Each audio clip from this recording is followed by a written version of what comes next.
Amém, queridos. Bom dia a todas e a todos, graça e paz do Senhor Jesus. É muito feliz esse momento, essa oportunidade de compartilharmos o Evangelho, de refletirmos juntos sobre a Bíblia, sobre a Palavra de Deus. Todos são muito bem-vindos à sala virtual, os irmãos, os amigos, os parentes, os convidados em geral, que possamos usufruir de tudo que Deus tem para nós, a começar de mim, né, reter a palavra, e crescermos juntos na graça, na fé, no conhecimento, no amor e no servir a Deus.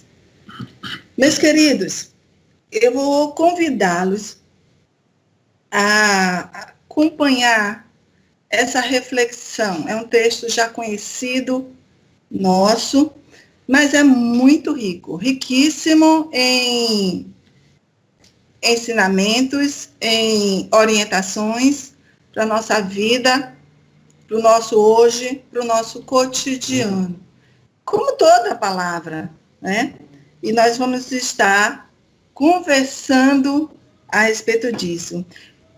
Se tivermos tempo, no finalzinho, vamos tentar fazer um fórum para que a gente possa ouvir também aquilo que Deus falou no coração dos irmãos, possam ser compartilhados, né? Vamos ficar na direção do Espírito Santo.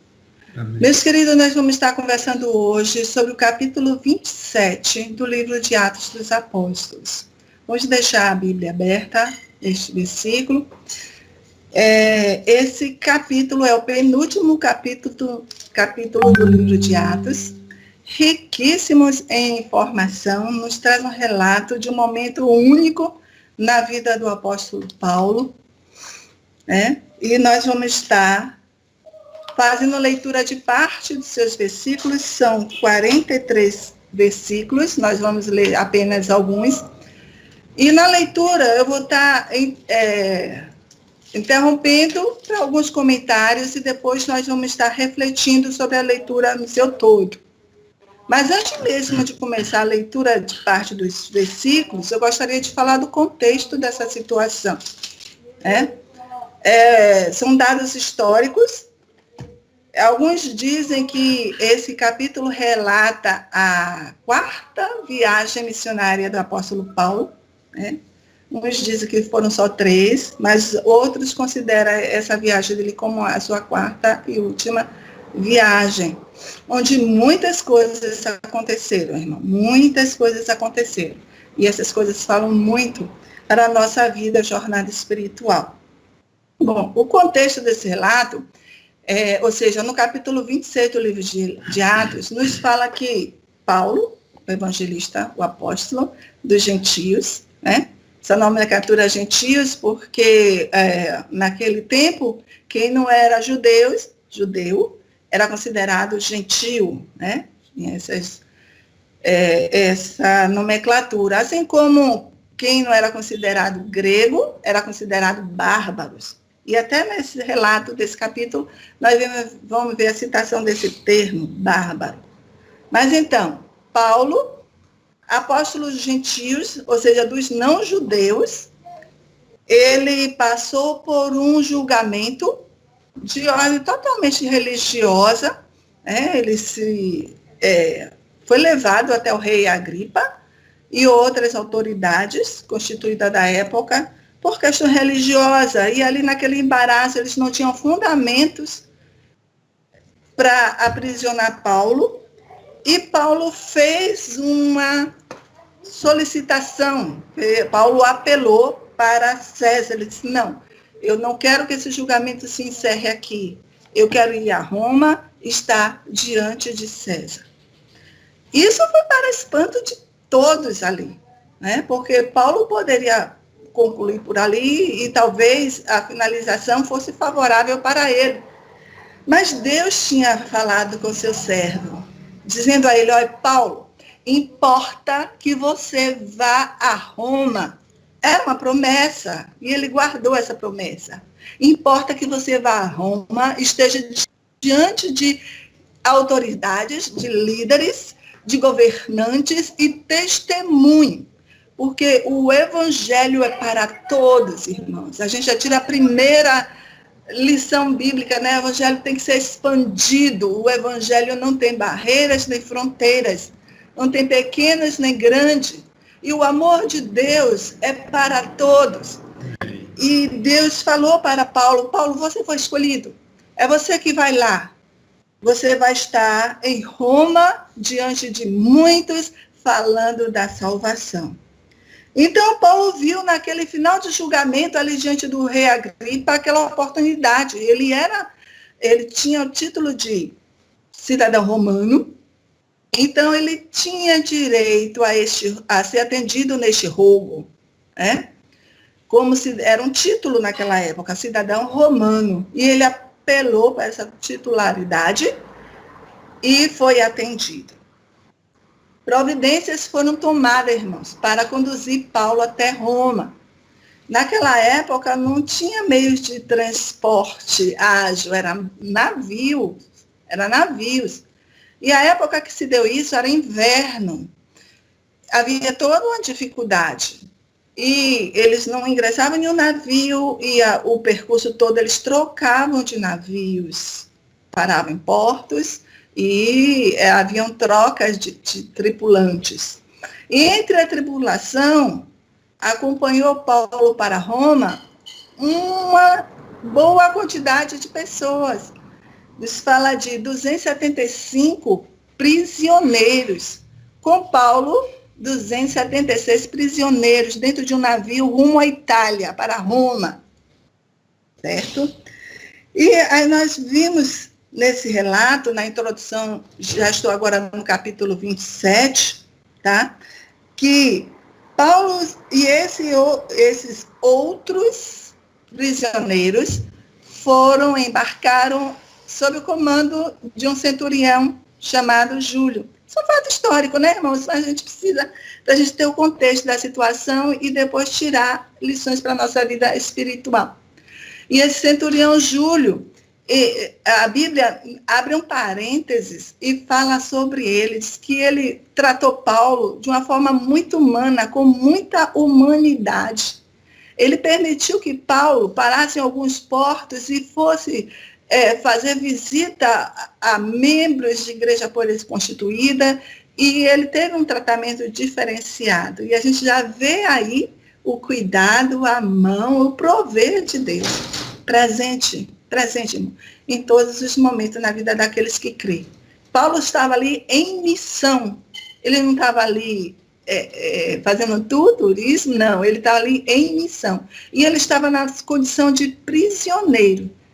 Mas essa situação não deixou ele amargurado, áspero, não. Tanto que ele recebeu a reciprocidade do seu tratamento com a bondade do centurião Júlio, né? E nós vimos, irmãos, que a época que isso se deu era inverno, não era uma época muito propícia para navegar, mas eles precisavam ir, então eles observavam muito os ventos. E é sobre ventos que nós haveremos de falar nessa manhã. Se eu tivesse de dar um título para essa reflexão, não é mensagem de pregação, é uma reflexão, eu diria que como navegar em ventos contrários. Como navegar em ventos contrários. Irmãos, e a Bíblia, toda vez que fala sobre tempestade, ela faz uma analogia com as nossas dificuldades. Toda vez que fala de mar, nos remete ao mundo. Toda vez que fala sobre barco, é a nossa vida, o nosso ser, né? O mundo, o mar, o barco, a nossa vida, a tempestade, as dificuldades. E a nossa existência aqui é tida como uma viagem. Aqui somos peregrinos, somos passageiros, estamos em uma jornada. E nessa jornada, nosso barquinho no mar do mundo, enfrenta várias tempestades. Nós precisamos observar os ventos. Tem ventos brandos e ventos contrários. Ventos brandos e ventos contrários. Essa experiência de Paulo, ele enfrentou no início ventos brandos, mas ele observou a possibilidade, a iminente possibilidade de vir ventos contrários.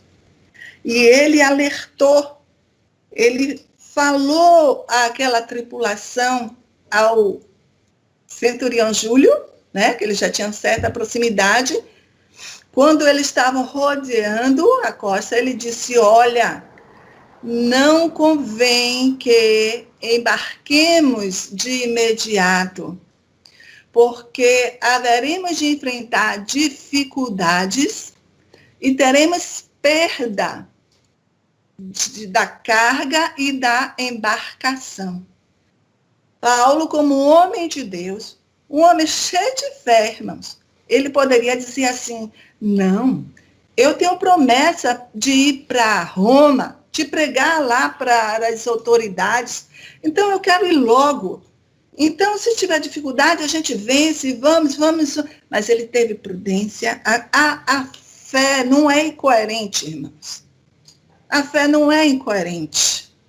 Ele viu que era inverno, ele viu a situação, e ele, como homem de Deus, não se omitiu. Ele foi a quem de direito, a autoridade ali constituída, e ele disse: olha, com toda a ousadia, como homem de Deus, sabedoria dos céus, não convém que a gente prossiga de imediato. Vamos invernar aqui. Vamos esperar aqui. É prudente, é coerente, é necessário, é lícito que viemos a agir dessa forma, porque, caso contrário, vamos ter dificuldades e perdas. Ele falou isso para o comandante Júlio, que, por sua vez, irmãos, falou ao comandante do navio e não deram crédito à voz de Paulo, Isso até a gente pode entender, porque o homem natural não entende as coisas de Deus. A gente sabe disso. E o que aconteceu ali? Era um prisioneiro falando com pessoas experientes no mar, a bordo. Então, infelizmente, eles ouviram a voz da maioria e optaram por prosseguir a viagem. A sugestão de Paulo era que eles invernassem ali em um lugar chamado Bons Portos. Mas alguns estudos dizem que ali não era um lugar muito agradável, apesar do nome Bons Portos, não era um lugar muito agradável para passar uma temporada, porque aquela viagem, irmãos, era longa, eles teriam que passar o inverno ali, para quando o tempo melhorasse, eles prosseguissem. Então eles disseram: não vamos ficar nesse lugar desprovido de coisa o inverno todo. Vamos avante, vamos parar em Fenícia, um porto maior, mais provido de atrações, E é assim que erramos. Às vezes Deus tem para nós bons portos, lugar de descanso, lugar de segurança, lugar onde a gente pode estar abrigado de tempestade, mas o nosso olhar está em Fenícia, no porto de Fenícia, lugar farto, com glamour, com atrações. Isso me faz lembrar a experiência lá do sobrinho de Abraão, O olhar, a gente olha aquilo que salta os olhos, que nos atrai. E muitas vezes nós somos penalizados não, nós sofremos com essas escolhas, a vida é feita de escolhas. Mas, enfim, irmãos, esse era o contexto. O comando foi dado e a viagem prosseguiu. Vamos fazer a leitura para que a gente possa inteirar. Eu vou ler daqui, os irmãos, se tiverem Bíblia, vão acompanhando. Nós vamos ler do versículo 1 até o versículo 25 do capítulo 27 do livro de Atos. E aí depois a gente vai estar conversando mais a respeito. Amém? Os irmãos estejam procurando se colocar nessa cena, tá? E receber de Deus aquilo que Ele tem para nós nesta manhã.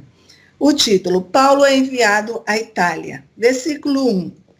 Quando foi decidido que devíamos navegar para a Itália, entregaram Paulo e alguns outros presos a um centurião chamado Júlio, do batalhão imperial. Embarcando num navio Adramítio, que estava de partida para costear a província da Ásia, fizemos-nos ao mar, indo conosco Aristarco, um macedônio de Tessalônica. No dia seguinte, chegamos a Sidom. Júlio, tratando Paulo com humanidade, permitiu que ele fosse ver os amigos e obter assistência. Partindo dali, navegamos ao abrigo da ilha de Chipre, porque os ventos eram contrários. E tendo atravessado o mar ao longo da Cilícia e da Panfilha, chegamos a Mirra, na Lícia. Neste porto, o centurião encontrou um navio de Alexandria, que estava de partida para a Itália, e fez-nos embarcar nele. Navegamos vagarosamente muitos dias. Foi com dificuldade que chegamos às imediações de Cnido, não nos sendo permitido prosseguir por causa, grite essa palavra, por causa do vento contrário. Só um momento. Navegamos ao abrigo de Creta, na altura de Salmona. Costeando a ilha com dificuldade, chegamos a um lugar chamado Bons Portos, perto do qual estava a cidade de Lazéia. Depois de muito tempo, tendo se tornado a navegação perigosa e já passando o tempo do dia de jejum, Paulo aconselhou dizendo: Senhores, vejo que a viagem vai ser trabalhosa, com dano e muito prejuízo, não só da carga e do navio, mas também da nossa vida. Porém, o centurião dava mais crédito ao piloto e ao mestre do navio do que ao que Paulo dizia. Não sendo o porto próprio para invernar, a maioria deles eram de opinião que deveriam partir para ver se podiam chegar a Fenícia, melhor dizer, a Fenícia. E aí passar o inverno, visto ser um porto de Creta que olha para o noroeste e para o sudeste. Foi a introdução que nós já fizemos, né, irmãos? E continuando a leitura, agora eu estou no versículo 13. E eu gostaria que o irmão observasse a separação, a diferença, a divergência que há entre o versículo 13 e o versículo 14. Olha o que nos diz o versículo 13. Soprando brandamente o vento sul, e pensando eles ter alcançado o que desejavam, lançaram âncora e foram costeando mais de perto a ilha de Creta.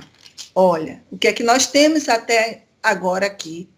Eles não ouviram a Paulo, eles foram pela maioria, eles rejeitaram o lugar de abrigo, Bons Portos, eles viram, se iludiram com o vento sul, né? Tendo como um vento brando. Olha quantos equívocos, irmãos, né? Precisamos estar percebido o nosso barco na viagem da nossa vida precisa estar sob boa orientação, ser bem conduzido. E quando eles estavam já costeando próximo aquele porto que eles almejavam, chegou o versículo 14. E olha o que o versículo 14 trouxe para eles, né? Entretanto, não muito depois, desencadeou-se do lado da ilha um tufão de vento, chamados Euroaquilão. O Euroaquilão foi até eles, foi a vida de muitos ao longo da história, e tem nos acometido ao longo dos nossos dias. Eu diria, irmãos, que na nossa atualidade, o que nós estamos vivenciando são ventos contrários, são ventos fortes. Nós, enquanto igreja, estávamos adormecidos no vento brando, o vento do sul. A igreja estava costeando, navegando sossegadamente, procurando um porto de delícias. Mas veio sobre nós, está sobre o mundo, ventos fortes, o Euroaquilão, ou seja lá que nome a gente vinha dar. E ele chegou de repente, conforme fala aqui o versículo 14, eles foram abordados, né? Veio sem aviso, eles foram acometidos desse vento. São correntes de ventos contrárias, que quando se unem, traz o tufão, traz a tempestade, traz catástrofes. Irmãos, nós estamos vivendo dias muito parecidos. Mas vamos continuar a leitura. E depois vamos conversar mais a respeito, até mesmo na medida que nós formos lendo. Estamos no versículo 15. Quando esse vento chegou, irmãos, o estrago começou. Né? O estrago, os danos, aquilo que Paulo tinha previsto na íntegra, irmãos. A visão prudente do homem de Deus. Muitos poderiam ser assim, mas você não tem fé, como é que você não quer ir? Se acontecer alguma coisa, Deus toma conta. Irmãos, a prudência, a coerência fazem parte da jornada da vida do homem e da mulher de fé. A fé não é uma loucura. Né? A fé precisa de embasamento. E aí no versículo 15, nós vimos o cuidado de Paulo acontecendo as coisas que ele previa. Vamos ler. O navio foi arrastado com violência e sem poder resistir ao vento. Vamos parar aqui, irmãos? Resistir ao vento forte é muito complicado. É muito complicado. Cessamos a manobra e nos fomos deixando levar, ou seja, eles foram à deriva. Eles perderam o governo, perderam o comandante, né? Que foi ouvido no início, agora já não tinha mais o que falar, nem o que dizer, muito menos o que fazer. Eles estavam ao léu, como se diz aí, né? Navegando sem rumo. A força do vento e a tempestade contínua nos diz que, vamos ver aqui na sequência, que não tinha luz nem de sol, estrela, nada, só chuva, vento e fortes. Versículo 16.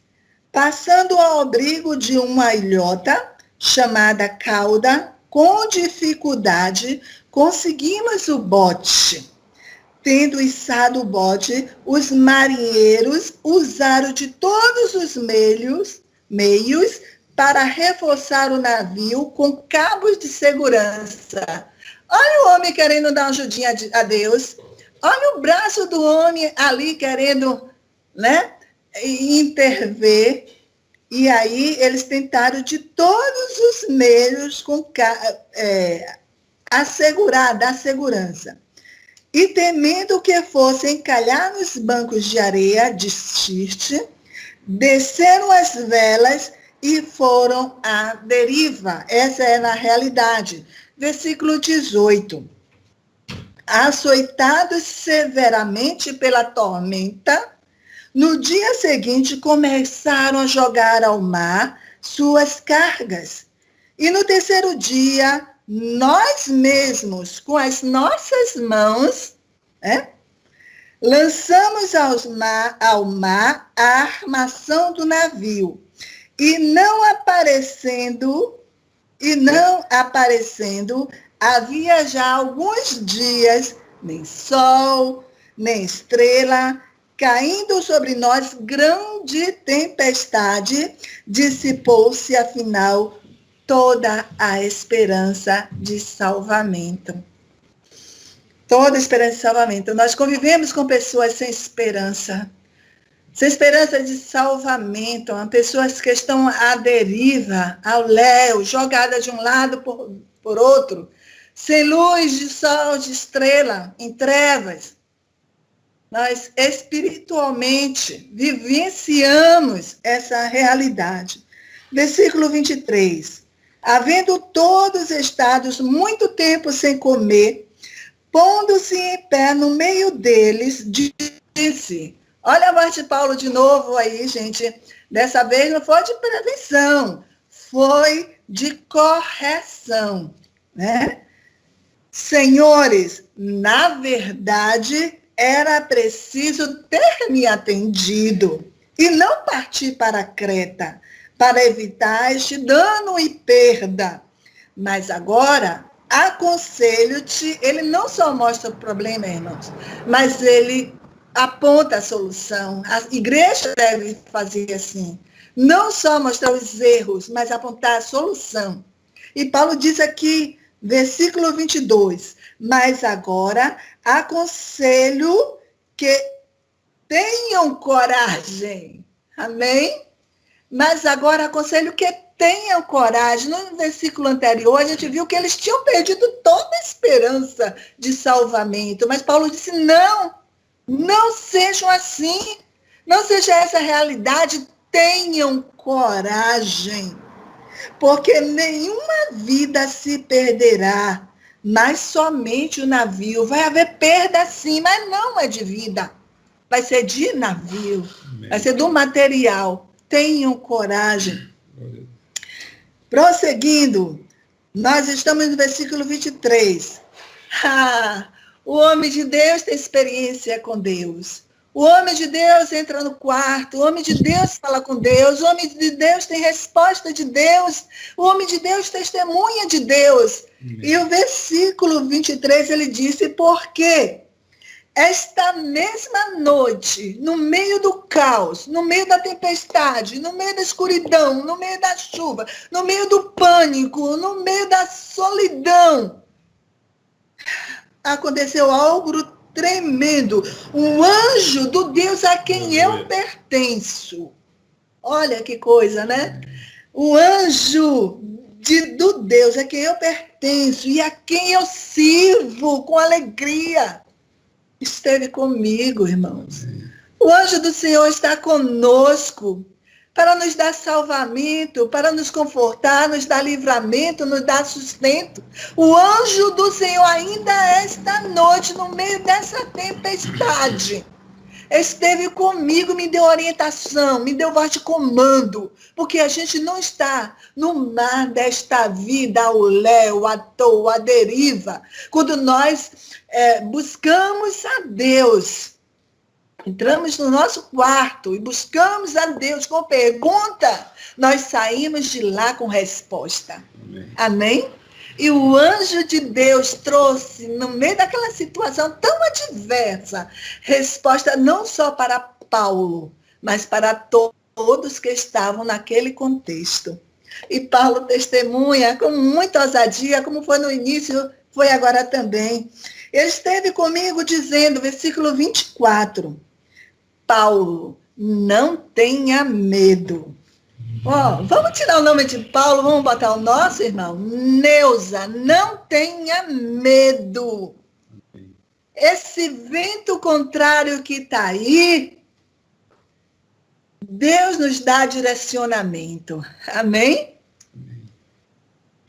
Paulo, não tenha medo. É preciso que você compareça diante de César. E eis que Deus, por sua graça, lhe deu todos os que navegam com você. Irmãos, há um plano maior. Quando um mal está sobre nós, a gente deve olhar aquela situação, aquela dificuldade, que Deus está no controle e há um plano maior atrás daquilo. Paulo tinha um plano maior. O plano maior era estar em Roma, diante de César. Havia uma missão. Paulo tinha que estar na ilha de Malta e pregar para aqueles nativos. Havia uma missão. E o anjo disse, Paulo, sai para esse povo parar de pânico e ter coragem, porque nenhum se perderá, apenas o navio. Que se vá o material, irmãos. É que fique a salvamento, que é a nossa vida espiritual. Versículo 25. Portanto, senhores, olha, ele conclui, portanto, senhores, mais uma vez, tenham coragem, pois eu confio em Deus que vai acontecer conforme foi dito. Porém, é necessário que sejamos arrastados para uma ilha. Vamos ficar por aqui? Glória a Deus. Bom, irmãos, o que é que nós, enquanto igreja, em meio a uma pandemia, né, essa situação tão adversa, que eu posso tranquilamente chamar de vento contrário, tirar de exemplo para a nossa vida, para a nossa caminhada, para a nossa jornada, para a nossa viagem, né? John Bunyan, ele tem um livro chamado Peregrino, muito conhecido, e ele diz, né, que ele usa essa analogia, que nós aqui somos como um peregrino, viajantes, e essa é uma realidade. Bom, eles tiveram que enfrentar, porque por não ter ouvido aquele aconselhamento, aquela advertência inicial, eles tiveram que enfrentar situação muito adversas, situação muito complicada, como nós acabamos de ver. Tiveram que lidar com um mau tempo. E nós vimos, irmãos, por duas vezes, tanto no versículo 4, como no versículo 7, falando de ventos contrários. Mas o que fazer? A navegação já estava no mar. Não tinha mais opção. Eles teriam que estar ali, ver até a finalização. Eles tiveram que navegar contra os ventos contrários. E teve um momento que eles largaram mão de tudo, todo o conhecimento, de toda a ciência, se renderam. Eu fiz algumas anotações para que a gente possa se conduzir e tirar melhor proveito. Olha, essa ilustração nos dá alguns exemplos do que a gente pode enfrentar, tanto na nossa vida material como espiritual.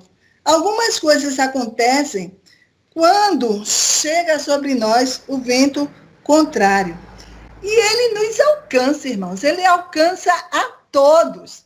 Nós não vivemos só no vento sul, vento brando, suave. Em algum determinado momento da nossa viagem, da nossa jornada, nós seremos acometidos, eu creio que alguns já, outros não, de ventos fortes, de ventos contrários. E a força do vento, irmãos, é algo muito tremendo. Eu lembro de uma pequena ilustração, uma história, né? O meu pai, eu pouco falo dele, porque ele não é uma pessoa de conversar muito, ele é uma pessoa muito reservada, não tinha muitos amigos, é uma pessoa muito caseira, assim, e até com os filhos ele falava pouco. E eu só lembro de uma história que meu pai me contou. Ele contava que é pertinente para a gente agora, esse entendimento, né? Ele contava que a força a natureza estava medindo força, o sol, a chuva e o vento, para ver quem era mais forte. Aí o sol disse, não, com certeza eu sou mais forte. Se eu botar toda a minha força, ninguém vai aguentar o meu calor, vai derreter tudo, quer ver? Aí o sol, na sua intensidade, agiu ali, aí veio a força do vento, suavizou aqueles que estavam debaixo do sol e eles puderam perseverar, conviver. Depois a chuva disse, não, eu sou mais forte, se eu forjar uma tempestade, ninguém subsiste. Querem ver? Aí veio aquela tempestade, aquela coisa forte, mas o vento soprou, dissipou as nuvens e a tempestade teve que ceder. Então, desses três aí, a gente pode ver que o vento prevaleceu. Prevaleceu contra o sol, prevaleceu contra a chuva, mostrando-se assim o poder da sua força. Irmãos, quando o tempo contrário vem sobre nós, a gente tem duas opções. Ou a gente se rende a ele, ou a gente tira proveito dele, ajustando as velas, fazendo com que ele nos conduza a lugar seguro, né? A lugar de acolhimento, quando isso se faz possível. Mas, irmãos, voltando para Paulo, nós podemos ver que naquela situação, o vento ali estava em uma proporção muito ativa. E nós vimos que eles estavam desesperançosos. Tem um versículo que nós lemos que eles perderam todas as esperanças de salvamento. E na nossa vida, quando chega esse vento forte, frustra nossas ações, atrapalha os nossos planos, traz para nós insegurança e medo, nos limita a avançar, a progredir e ofusca a nossa visão. Irmãos, quando o vento forte bate contra o nosso barquinho, há agitação, há medo. Mas a gente sabe que há um plano maior, aquilo que a gente já disse, né? Tem muito vento contrário batendo em várias circunstâncias. Tem ventos contrários batendo em relacionamentos, em casamentos, conforme nós vimos aí. Tempestades acontecendo dentro dos lares, entre esposa, entre pais e filhos. Há ventos contrários batendo nos negócios de muito, batendo impetuosamente com força, quebrando projetos, sonhos, negócios, que aos nossos olhos eram bem estruturados, mas o vento forte chegou e abalou. Há ventos fortes atingindo estudos, projetos de formação, de graduação de muitos.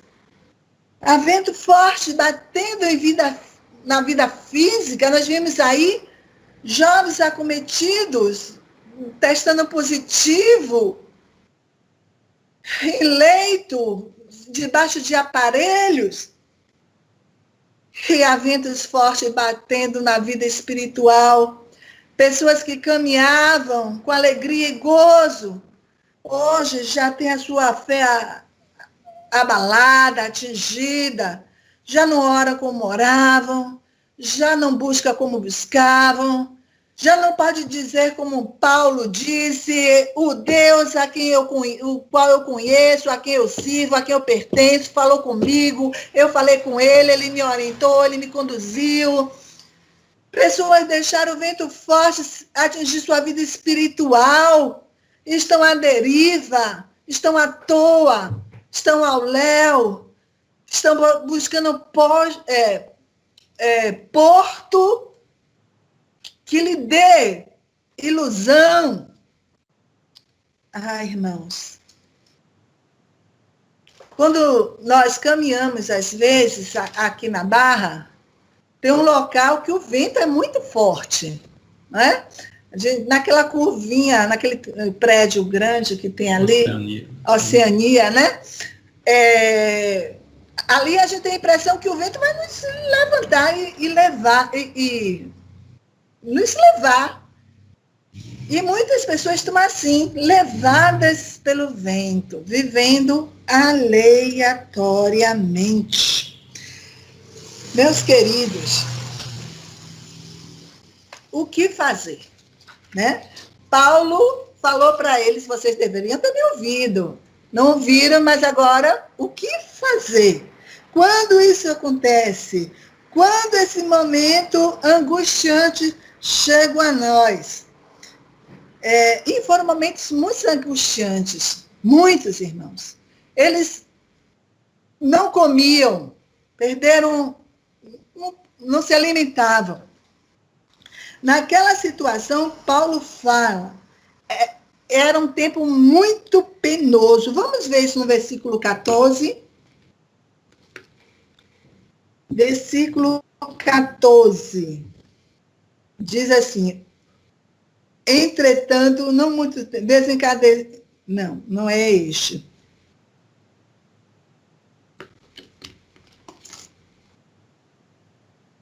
Não foi localizado o versículo, mas diz que foi um tempo muito penoso, aflitivo.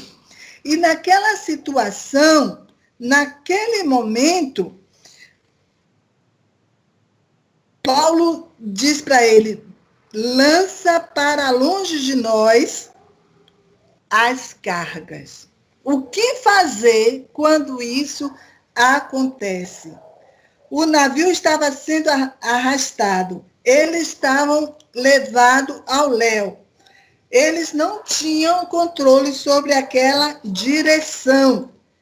Então, o primeiro atitude que eles tiveram que superar era lançar fora as cargas. E o relato deste capítulo nos diz, irmãos, que eles, com suas próprias mãos, né, lançaram seus pertences fora. Depois, não solucionou de imediato, eles lançaram a armação do navio, que simbolizava a segurança para eles, o abrigo para aquele momento. A armação do navio, que pesava muito, eles lançavam no mar. E terceiro, eles lançaram a carga, era um navio de carga. Eles transportavam ali trigo, algo muito valioso. E nos diz, na sequência, que Paulo propôs para eles se alimentarem. Paulo fez uma ceia, chamou eles para se alimentarem. Eu vi ali uma celebração de Santa Ceia, porque Paulo partiu o pão e deu graça, né? Disse: olha, vocês estão há muito tempo sem comer nada, é necessário que comam, que recobre o ânimo e a força. Paulo ali celebrou a ceia, ele animou o espírito e fortaleceu o corpo. Depois dessa ceia, eles pegaram o trigo, que era a carga que eles estavam transportando, muito valiosa, porque naquele momento o valor ali era da vida, importava a vida. Eles pegaram o trigo e lançaram ao mar, na esperança que eles pudessem ser aliviados e houvesse mais possibilidade de salvamento. Vamos parar para tirar uma lição para a gente, irmãos. Quantas cargas nós estamos arrastando, levando na nossa vida, que está sendo prejudicial para nós em nossa jornada no mar desta vida? precisamos discernir o que tem nos atrapalhado, o que tem nos incomodado, o que tem nos arrastado para a tempestade e lançarmos ao mar, abrir mão, nos desfazermos. Aqueles tripulantes tiveram essa percepção, que nós possamos ter essa percepção. O que há em mim que precisa ser largado, tirado, jogado ao mar? Muitas vezes a gente traz muita bagagem, muito peso, muitas coisas desnecessárias que só atrapalha, prejudica a gente fluir mais na fé, na vida espiritual, na vida com Cristo. Aquele navio, para prosseguir, eles não teriam chance se continuasse com aqueles pertences. Até mesmo a embarcação precisou ser jogada fora, o trigo, e nós nos agarramos a coisas que só é impedimento, só nos traz a trabalho. Irmãos, o vento pode nos levar para lugar onde a gente não quer ir. Mas a gente tem que ter a certeza de que Deus tem um propósito maior. Aquele povo estava ali sobre a missão. Os prisioneiros estavam acorrentados, né? Porque eles ficavam ligados no outro com corrente. E eu creio que Paulo também, na condição de prisioneiro, estava acorrentado, né? E Paulo, eu pulei uma parte aqui interessante, né, irmãos? A segunda coisa que nós devemos fazer depois de lançar as nossas cargas no mar é permanecer no barco. Permanecer no barco. Aqueles marinheiros, assim, camufladamente, eles tentaram lançar os botes no mar e se livrar e matar todos os prisioneiros que estavam acorrentados para que eles não se salvassem, né? E eles fugiriam a remos. Mas Deus tinha falado com Paulo, e Paulo teve essa revelação. E Paulo chegou lá para o Júlio e disse assim, olha, se algum desses saírem do navio, eu não vou responder pela vida deles. Só serão salvos os que estiverem no barco. Isso te diz alguma coisa, irmão? Lembra da arca? Né? Só serão salvos os que estiverem no barco. Se algum sair, eu não vou responder. Deus me falou que o barco vai perecer, mas a nossa vida será salva. Então, meus irmãos, permaneça no barco que está no controle de Cristo Jesus. Mesmo que a tempestade seja forte, mesmo que os ventos sejam contrários, mesmo que o euroaquilão esteja aí batendo, fica no barco, na fé que Deus vai conduzir até bons portos, até a gente chegar com segurança.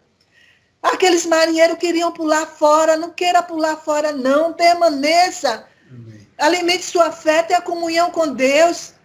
Busque como Paulo, entrar na presença de Deus e dizer, o Deus a quem eu sirvo, né? De quem eu pertenço, vai cuidar de mim, eu vou ficar nesse barco e eu vou chegar a um porto. Eu vou obter o salvamento, né? A salvação. Irmãos, e ali eles abortaram aquela ideia de fugir no barquinho depois dessa alerta. Ninguém contou para Paulo, a não ser Deus revelou o coração dele. Eles abortaram a situação e ficou. E ali nós vimos que a viagem ao troncos e barrancos prosseguiram. E eles avistaram, eu estou me alongando, mas essa história é empolgante, avistaram, né, uma enseada longe e eles lançaram a âncora. E essa âncora, a gente pode dizer que é a âncora da fé. Joga a tua âncora da fé, irmão, porque tem terra lá na frente. E Deus vai nos fazer chegar. São os salvos. E aí, Centurião Júlio disse, nós não vamos matar ninguém não, porque se a gente for matar os prisioneiros, Paulo vai no meio. E ele já tinha constituído um vínculo de amizade com Paulo. Disse, não, quem souber nadar, nade. Quem não souber nadar, se agarre aos troncos e alcance a praia e vamos chegar. E assim nós fomos. E assim fizeram, irmãos. Eles não ceifaram a vida de ninguém, né? Eles conseguiram chegar, todos, 276 pessoas chegaram são e salvo à ilha de Malta. E Deus tinha coisa tremenda naquele lugar para fazer, irmãos. A gente não vai entrar nisso agora, porque o tempo não nos permite. Eu aconselho os irmãos que leiam, decorrer do texto, e avance para o finalzinho do livro, ou seja, capítulo 28, que missão gloriosa Deus tinha, né, na finalização desse naufrágio. Que finalização! Mas isso tudo aconteceu porque eles jogaram fora as suas cargas, o que é supérfluo, o que não era essencial, o que atrapalhava, e que nós possamos fazer isso. E quando eles chegaram lá, irmãos, Deus agiu gloriosamente na vida daqueles homens.